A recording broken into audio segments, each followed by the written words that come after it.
Hare Krishna.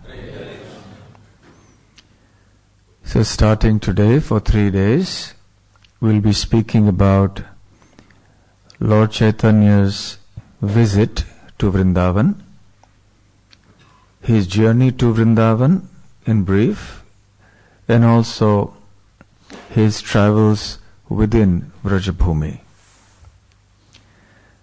As we all know, Caitanya Mahaprabhu's connection with Vrindavan is very deep and significant. Caitanya Mahaprabhu is none other than Sri Krishna himself. And not just that he is Krishna, but he is Avatari Krishna, which means that he is the same Krishna who resides in Vrindavan. Krishna in Vrindavan is the original Supreme Personality of Godhead, who expands himself first into Balaram and then thereon into so many other forms.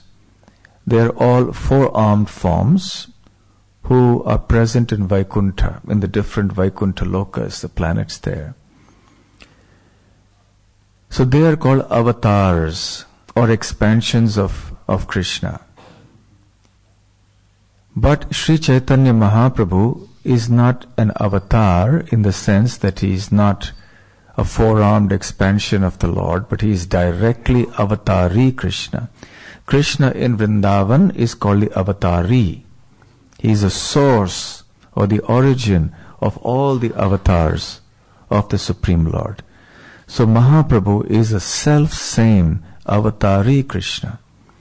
The only difference being that Caitanya Mahaprabhu is the Avatari Krishna who has accepted the mood and complexion of Srimati Radharani.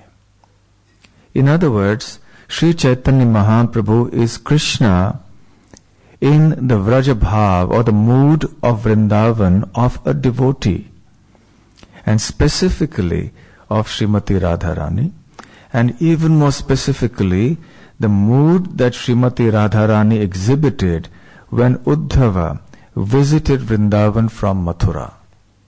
Krishna sent Uddhava to Mathura to understand the depth of the devotional sentiments of the residents of Vraja. So Caitanya Mahaprabhu was in the guise of a devotee, the topmost devotee. And therefore he constantly not just experienced but also sometimes externally exhibited the symptoms of that love. As he traveled in different places, he would constantly think of these places as being Vrindavan. For example, in Jagannath Puri, he would imagine the sea to be Yamuna, or the sand dunes on the beach at Chataka Parvat as being Govardhan. One night he ran towards the Chataka Parvat thinking this is Govardhan. So he was absorbed, immersed in that Vrajabhav. And because of that internal consciousness being absorbed in that way, he always imagined the external surroundings also to be the physical Vrindavan.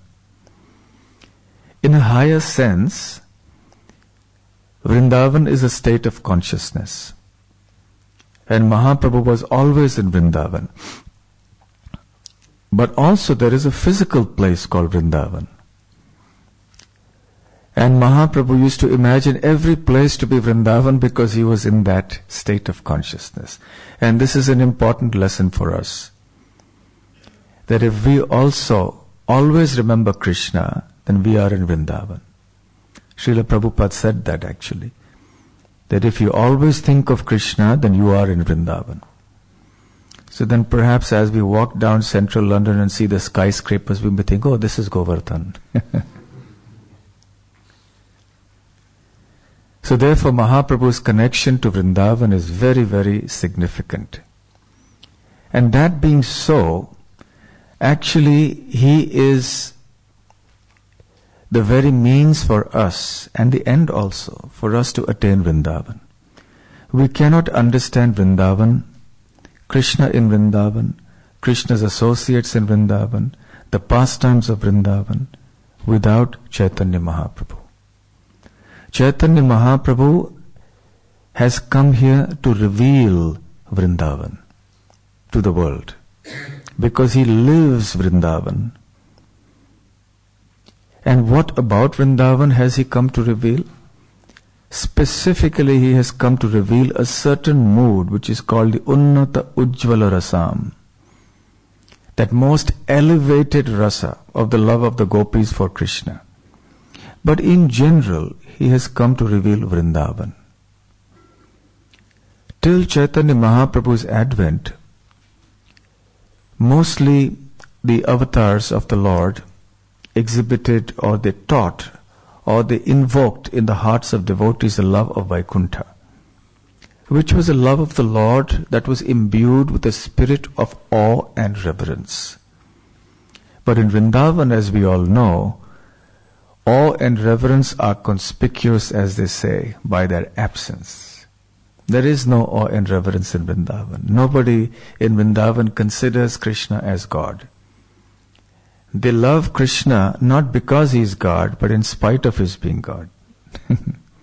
Because that is their love, their feeling of intimacy. Anarpita charim chirat karunayavatirnah kalau samarpayutam unnata ujjvala rasam svabhakti shriyam.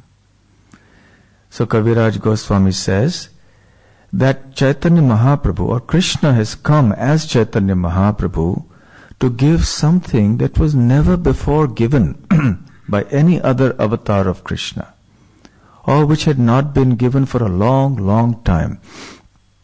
So he came to give that rasa of Vrindavan to everyone and make Vrindavan available and accessible to everybody. Otherwise, Vrindavan is such a lofty and exalted state that it's very hard for anyone to penetrate into it. And therefore we have many others who take the process very cheaply, and that's called sahajiya. So the acharyas, and specifically Srila Prabhupada, has prohibited us from taking Vrindavan very cheaply. So when devotees go to Vrindavan, we should be very careful, because there are varieties of people in devotees even in Vrindavan who will entice us to move into very attractive forms of what appear to be attractive forms of Krishna consciousness, but we are not ready for them. And that is not the way that our acharyas in our line, and especially Srila Prabhupada and Srila Bhaktisiddhanta Saraswati Thakur, have asked us to. So there are many instances where devotees go to the holy places in Braj, and they may get influenced by some people and adopt practices or perhaps philosophies that may not quite be right for us. So Sri Caitanya Mahaprabhu's teachings must be very properly understood, and his example. So through Caitanya Mahaprabhu, Vrindavan is revealed and the Srimad Bhagavatam is revealed. The pinnacle of the Srimad Bhagavatam is the 10th canto, and especially the Vrindavan Leela. So Caitanya Mahaprabhu has come to teach us that specific section, although he himself relished every word of the Srimad Bhagavatam. So we must follow in his footsteps too. So we shouldn't study only the 10th canto of Vrindavan Leela, but we should also study the other sections of the Srimad Bhagavatam. When Raghunath Bhatta Goswami would recite Srimad Bhagavatam, then Sri Chaitanya Mahaprabhu would hear from him. He would hear the pastimes of Prahlad Maharaj, the pastimes of Dhruva Maharaj, 108 times consecutively. He would go on hearing. Keep reciting, Raghunath, keep reciting. So he set the example that we should hear Srimad Bhagavatam. So Chaitanya Mahaprabhu's visit to Vrindavan is all the more significant for us.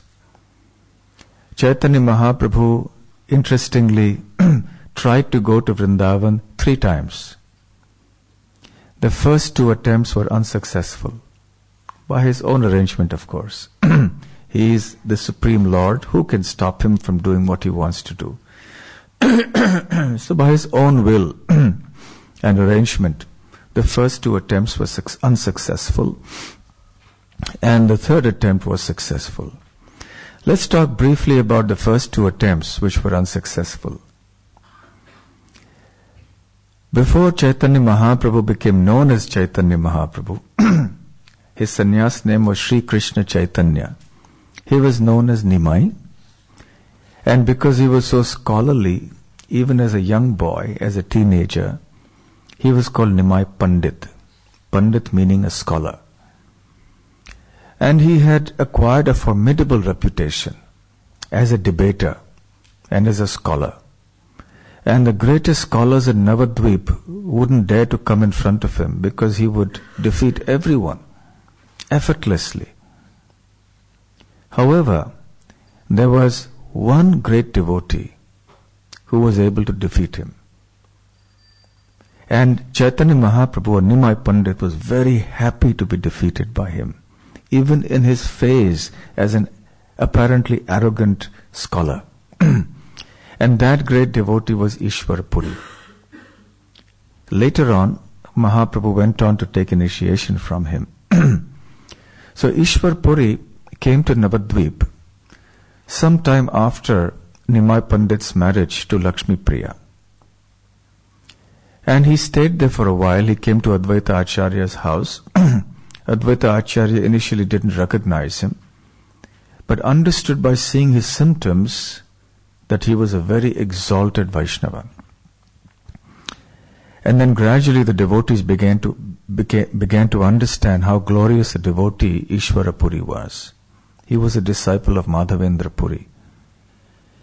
He stayed at the house of Gopinath Acharya for 7 months. And Vrindavana Das Thakur in the Chaitanya Bhagavat explains that Nimai Pandit would visit Ishwara Puri every day and hear Krishna Katha from him. Ishwara Puri was very humble. He had written a book on the pastimes of Krishna called Sri Krishna Leelamrita. And he used to urge Mahaprabhu or Nimai Pandit every day to examine the manuscript to see if there were any mistakes. And Nimai, in all his humility, even though with others he wasn't so humble, with Gopinath Acharya, with Ishwara Puri, he said, no, you're a great devotee of Krishna. And how can a great devotee of Krishna make any mistakes? How could I dare to do something like pointing out a mistake in your work? And Ishwara Puri said, no, we may make some mistakes in grammar, or we may make some other technical mistakes. We are human beings, so just do this, just examine this manuscript. And Nimai would say, no. So this would happen every day. And one day, the Nimai Pandit said, actually, Your Holiness, there's one word here, the verb. The verb should be in this tense. It should be Atmanepadi, not Parasmaipadi. It's a technical point. So it should be like this. So Ishwara Puri said, okay, let me think about it. Ishwara Puri himself was also a great scholar. So the next day when Nimai Pandit came, he said, actually, Nimai, I have thought over the matter. And I have come to the conclusion that the tense, the sense in which I use this verb is actually the correct thing. So then Nimai said, yes, actually you're right. And then Vrindavana Das Thakur said, Nimai was extremely happy to be defeated by this great devotee. Otherwise there was nobody who could defeat Nimai Pandit. So then Ishwara Puri left. And some years passed. As the time passed, Jagannath Mishra, who had passed away, and Nimai Pandit wanted to go to Gaya to perform the Shraddha ceremony for his departed father. That is the etiquette in the Vedic culture. The son goes to Gaya. And Gaya is a holy place where the footprints of Lord Vishnu are enshrined. And people who want to perform oblations for their forefathers, they go to Gaya. So Nimai Pandit also went there accompanied by some of his students. He was a teacher of grammar and logic. He was a very popular teacher. So he had many students with him. So they all went with him to Gaya. Along the way, they went to many holy places. At Gaya also, Nimai performed whatever ceremonies he had come here to perform. And it was here that for the first time, he externally and publicly manifested ecstatic devotional symptoms. Till this time, he was only playing the role of a scholar of grammar and logic. And now he started exhibiting these ecstatic symptoms.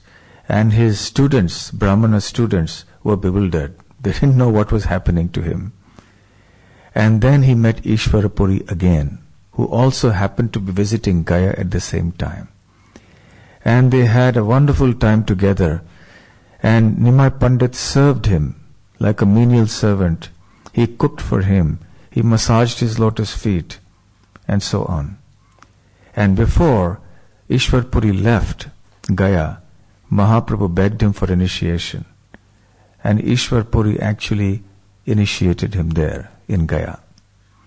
And from there on began a most extraordinary transformation in the persona of Sri Caitanya Mahaprabhu. Then Nimai Pandit started speaking aloud to his bewildered students. Where is Krishna? I want to see Krishna. I am so unfortunate. I cannot see Krishna. I want to go to Vrindavan. And his students just couldn't make out because they were not devotees. And they were just normal young Brahmana boys who had come to study grammar. And so they were quite perplexed. And Nimai understood that these boys will not understand. So one night he woke up in the middle of the night and started walking towards Vrindavan from Gaya. He was in an ecstatic trance. And as he was walking, he was saying, I'm going to Vrindavan. Where is Krishna? Where is Krishna? I want to see Krishna in Vrindavan. So he was heading towards Vrindavan. And suddenly there was a voice in the sky, Vrindavan Das Thakur says. And the voice in the sky announced, My dear Lord, this is not the time to go to Vrindavan. A time will come in the future when you will get this opportunity. You have come here for a mission. You have to deliver the fallen conditioned souls of this world, and you have to liberate them.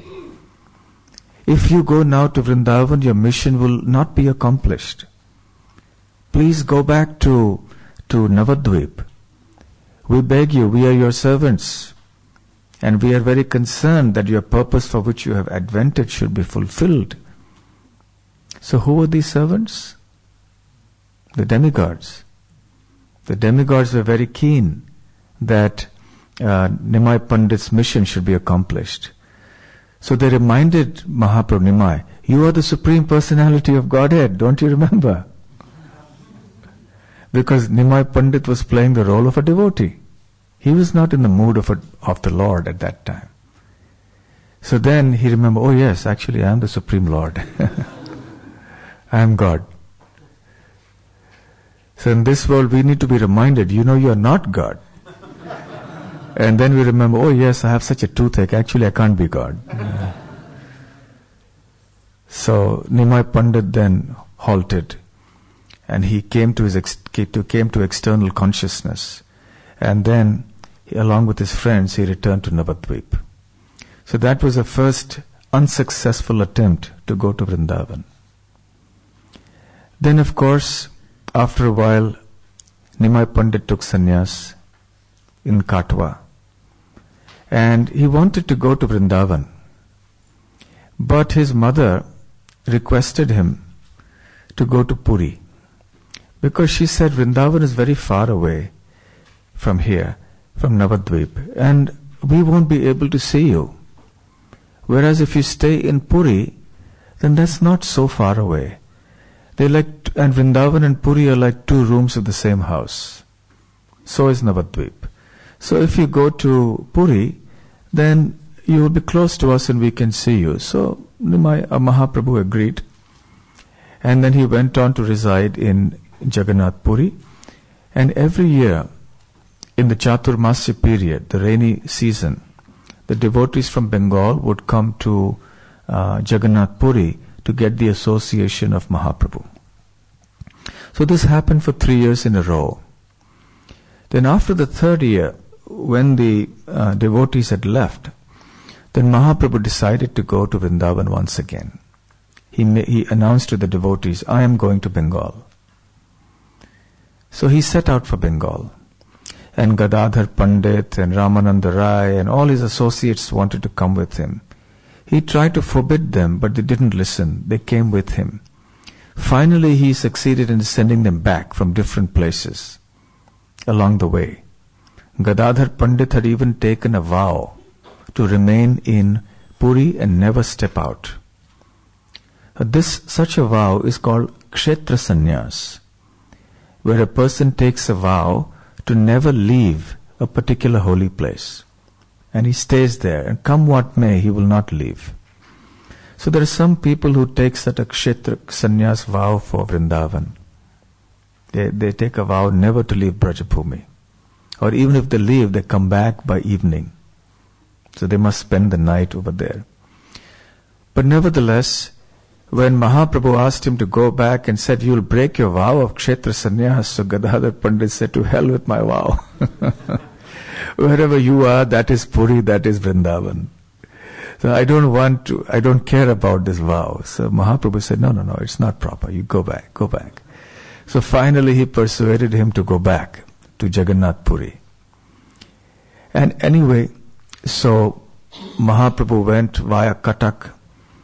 Then he went to Bhadrak, which is the border of Orissa and Bengal. Then he came to Panihati, the place of Raghav Pandit. And then he went ahead further into Bengal to Kulia, the place of Devananda Pandit, where he delivered many people. And then he walked on and on. He came to Ramakeli.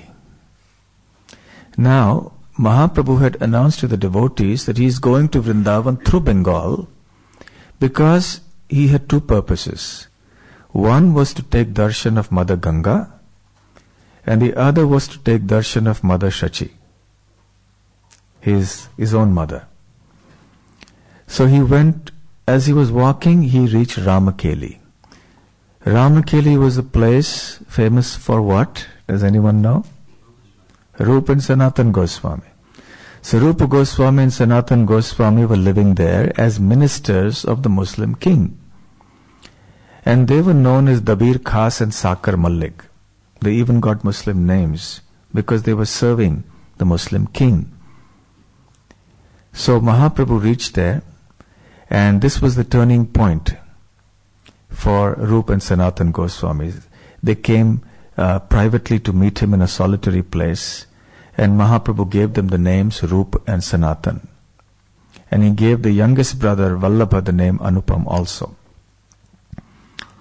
And from that point on, the spirit of renunciation awoke very, very strongly in the hearts of Rupa and Sanatan. And they were making active plans about how they would renounce their service to the king and their family situation and leave and go to Vrindavan to serve Mahaprabhu. In any case, the time was not yet right. So Mahaprabhu was about to go to Vrindavan. And at that time, Sanatan Goswami approached him and said, my dear Lord, by this time, hundreds of thousands of people, you see, were accompanying Mahaprabhu. As he was walking, his personality was so magnetic that thousands of people, and as he went on, literally hundreds of thousands of people were following him. It was a huge crowd.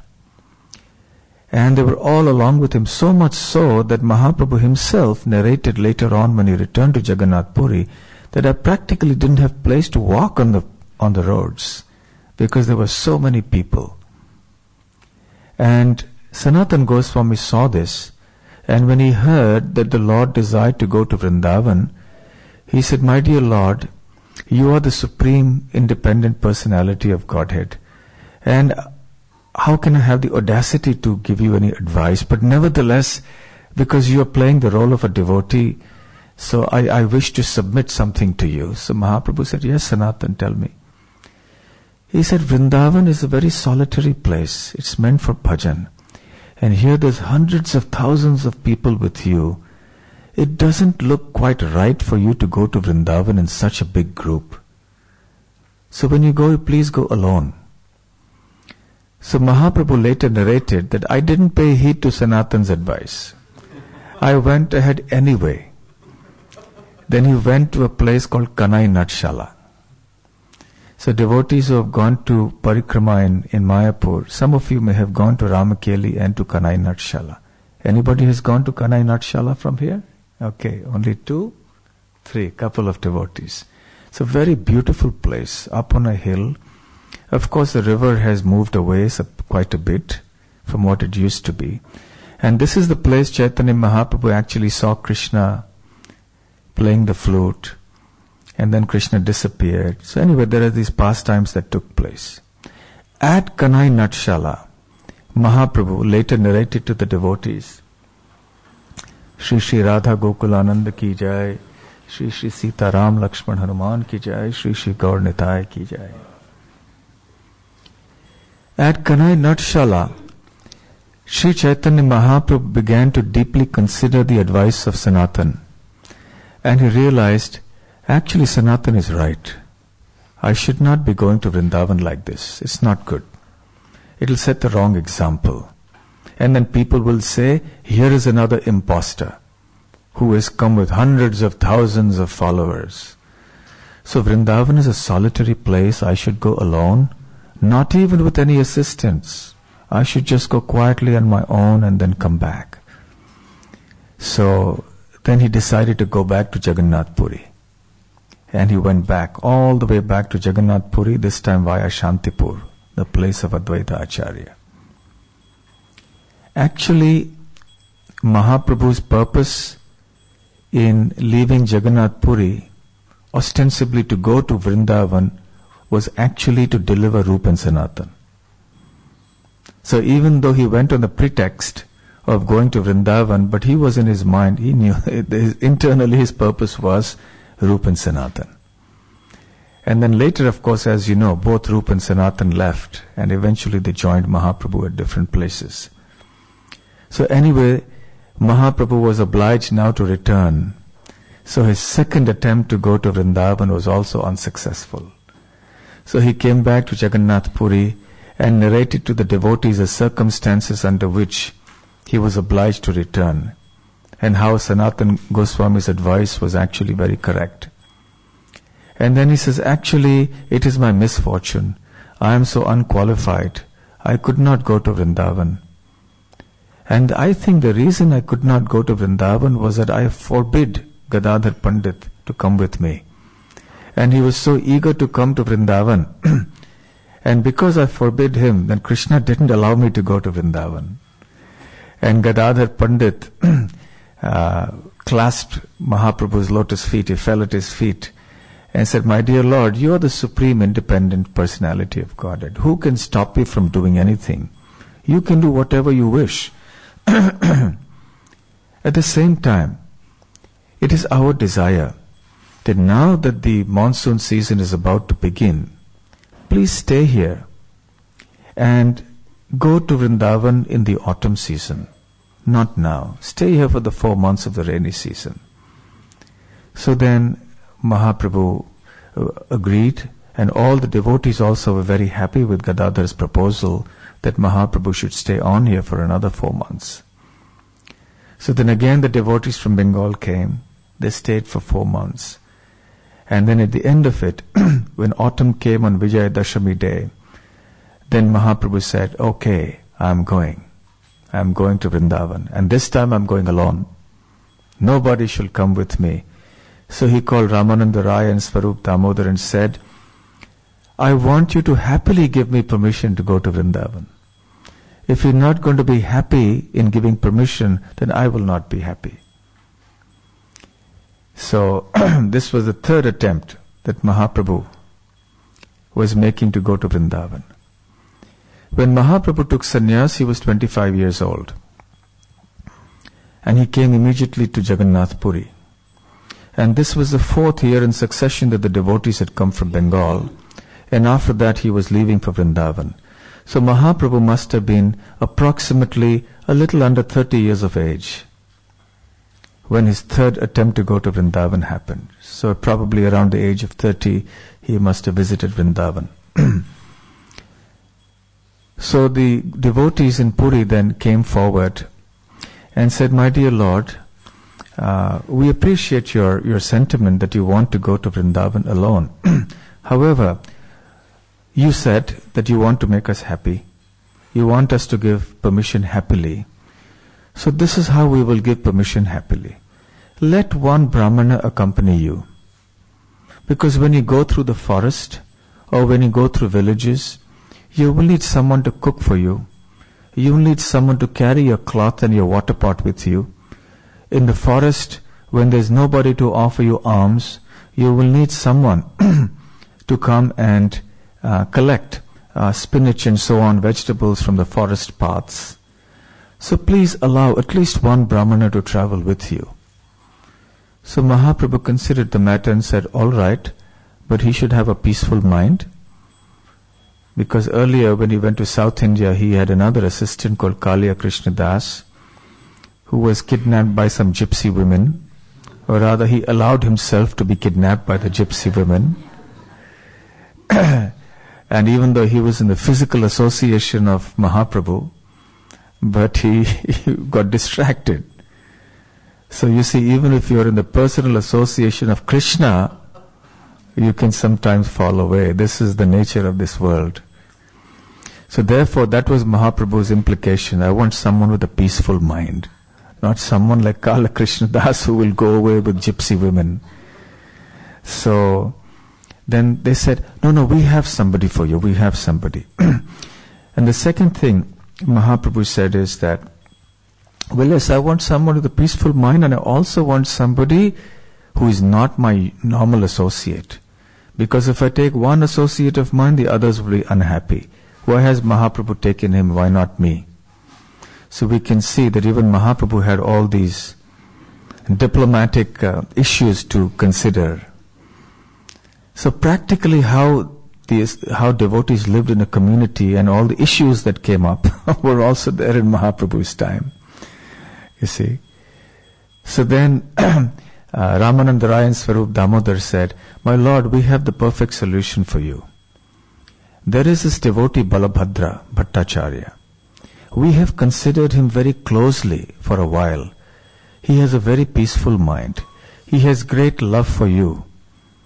And he is not one of your regular associates. He has come with your group of devotees from Bengal this time. So we think he is just the right person for you. So please let him come along with you. He will carry your water pot, pick the spinach and so on from the forest paths, and he will cook for you." And then when Mahaprabhu seemed to agree, they said, "Actually, let a second Brahmana come also, because we need somebody who can, at least till you reach Vraja. He can wash your cloth for you, he can carry cloth, and one of them can carry your cloth and water pot, another can collect vegetables and cook for you, and so on." Then finally Mahaprabhu agreed. And he embarked on the path to Vrindavan. He went through the different places as usual, and then he came to the forest of Jharikhanda. Today it's called Jharkhand. Jharikhanda in those days. And there was dense forest. As Mahaprabhu passed through the forest, looking at the forest, he imagined this to be Vrindavan. And he was in ecstatic trance. He looked at the rivers in the forest, in the streams, he imagined them to be Yamuna. In this way, he was constantly in ecstasy, thinking, "I am in Vrindavan." He was, in a sense, because he was thinking always of Krishna. So he was walking along. And Kaviraj Goswami narrates some miraculous incidents that happened in the journey through Jharikhanda. As Mahaprabhu went along, the first thing he saw was there were many tigers and elephants and rhinoceros and boar, wild boar in the forest. And Balabhadra Bhattacharya became petrified to see all these animals moving freely around. But Mahaprabhu was completely calm. And he walked along, and when the animals saw Mahaprabhu, they parted ways, and they stood aside to let Mahaprabhu pass through. Mahaprabhu was chanting and dancing and walking on. And one time as they were going through a herd of tigers, there was one tiger lying there. Mahaprabhu's lotus feet happened to touch the tiger. And then Mahaprabhu said, "Chant Krishna." And the tiger rose and began to chant Krishna. And Balabhadra Bhattacharya was astonished to see this. As they went on, they had bath in a river, in a pond or a river. And as Mahaprabhu was murmuring the Gayatri mantra, a herd of maddened elephants came along to also drink water and take bath in the river. And Mahaprabhu saw them coming, and he sprinkled water on them and said, "Chant Krishna, chant Krishna."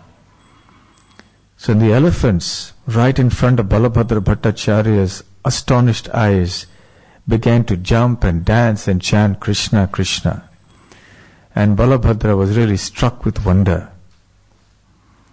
And then they went on, and there was a herd of deer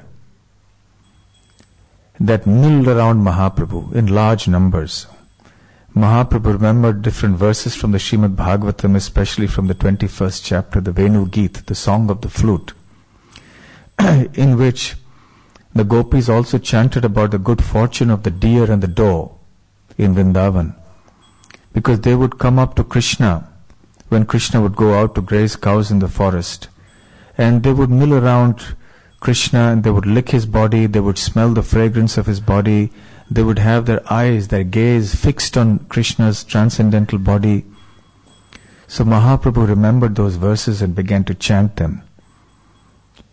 And then these deer and doe were also in ecstasy.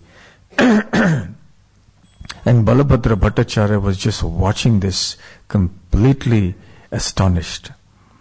And as they went along, there was an even more astonishing sight they saw, that Balabhadra saw. There were tigers and deer who came along. The tigers joined the herd of deer. Now, they are naturally inimical animals. When a tiger sees a deer, he attacks it and kills it to want to eat it. But this time the tiger and deer were mixing amongst each other in a very friendly way. And not just that, when Mahaprabhu asked them to chant and dance, they stood up on their two hind legs and they were raising their hands and chanting Krishna, Krishna. And not just that, Kaviraj Goswami describes that the deer and the tigers were embracing each other and placing their lips on each other and kissing each other. So Mahaprabhu was smiling happily to see this fun. And Balabhadra Bhattacharya must have almost passed out of astonishment to see this. And at that time, Mahaprabhu chanted this verse that we have on the board in front of us, which is spoken by Balabhadra, which is spoken by Brahma actually. It's about Brahma, it relates to the Brahma Vimohana Leela. When Brahma stole the cowherd boys and the calves and hid them in the cave. So this is text 39 from Madhya Leela chapter 17, titled "The Lord Travels to Vrindavan."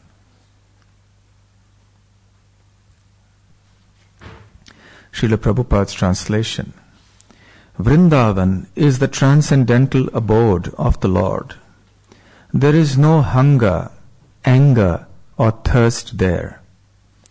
Though naturally inimical, human beings and fierce animals live together there in transcendental friendship. Purport. This is a statement from Srimad Bhagavatam, Canto 10, Chapter 13, Text 60. After stealing the cowherd boys and calves of Sri Krishna, Lord Brahma kept them asleep and hid them. After a moment, Brahma returned to see Krishna's condition. When he saw that Krishna was still busy with his cowherd boyfriends and animals and was not disturbed, Lord Brahma appreciated the transcendental opulence of Vrindavan. And then Caitanya Mahaprabhu started telling all the tigers and deer, chant Krishna and dance. And then this wonderful thing happened. And even the trees and the creepers became extremely jubilant. And the entire forest was resonating with the sound vibration of the holy names of Krishna. And there were many tribals there, the Bhils and so on. And Mahaprabhu saw that they were quite uncultured and uncivilized. But Mahaprabhu delivered them as well. And alongside, wherever there were villages, Balabhadra Bhattacharya would go and collect grains and rice, and then he would cook them for Mahaprabhu. And sometimes when they were traveling through forest and there were no villages, he had some stock of rice that he had collected as alms previously, and he would pick up some spinach or other wild vegetables from the forest path and he would cook. And Mahaprabhu really appreciated that. He said, "This is delicious." And then he said, "Balabhadra Bhattacharya, formerly I tried to go to Vrindavan, but because hundreds of thousands of people were following me, I could not accomplish my objective. But now, I am going through the forest, and I am relishing the solitude of the forest here and the beauty of Vrindavan forest. And you are cooking such delicious prasadam for me. So I am very obliged to you." And Balabhadra Bhattacharya, who had served Mahaprabhu and pleased him, fell at Mahaprabhu's feet and said, "My Lord, it is my great fortune that you have taken me with you as your servant on this trip to Vrindavan." So in this way they passed through Jharikhanda, went on, and eventually came to Varanasi, Kashi, Benares, the place of the famous Lord Vishveshwar temple, Kashi Vishwanath. Mahaprabhu was taking darshan of Lord Shiva in the Vishveshwar temple. He met Tapan Mishra, his old associate from East Bengal there, present-day Bangladesh.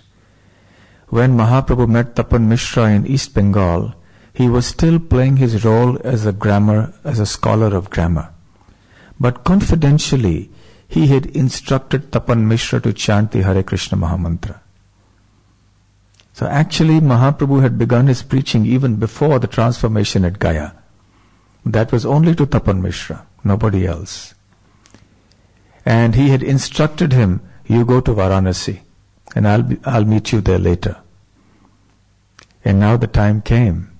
So Tapan Mishra was overjoyed to see Mahaprabhu, who had now taken sannyas. And then he invited him to his home. Mahaprabhu happily accepted the invitation. And there was a great devotee of Mahaprabhu called Chandrasekhar, who also happened to live in Varanasi. He also came and joined Tapan Mishra. Then there was another Brahmana who was from the Maharashtra province. And he heard that this great devotee had arrived.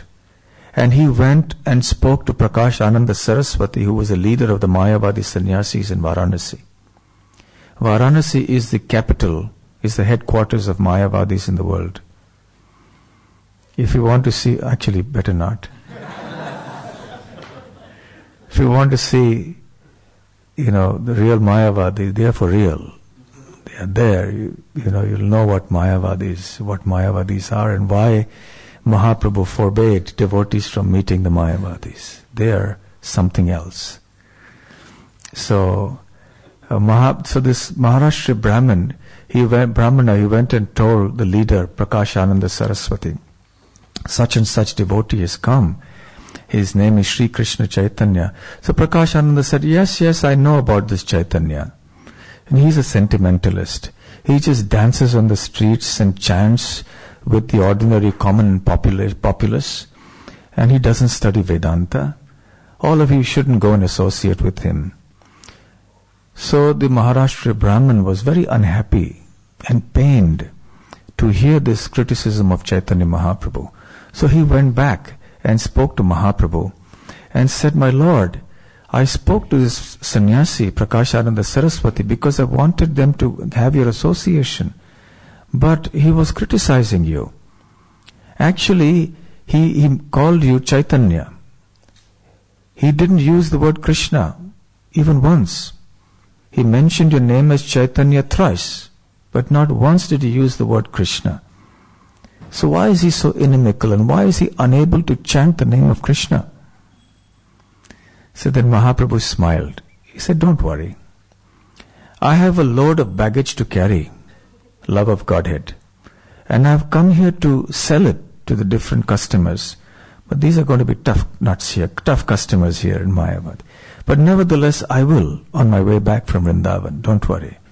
I'll dispose of some of my goods here. But because the Mayavadis are offenders at the lotus feet of Krishna, therefore they are not in a position to chant the names of Krishna. So the Maharashtra Brahmin heard that. All three of these Brahmanas, then they served Mahaprabhu well. He stayed there for almost 10 days at their request, although that was not his original plan. But to favor his dear devotees, he stayed there. And then he moved on.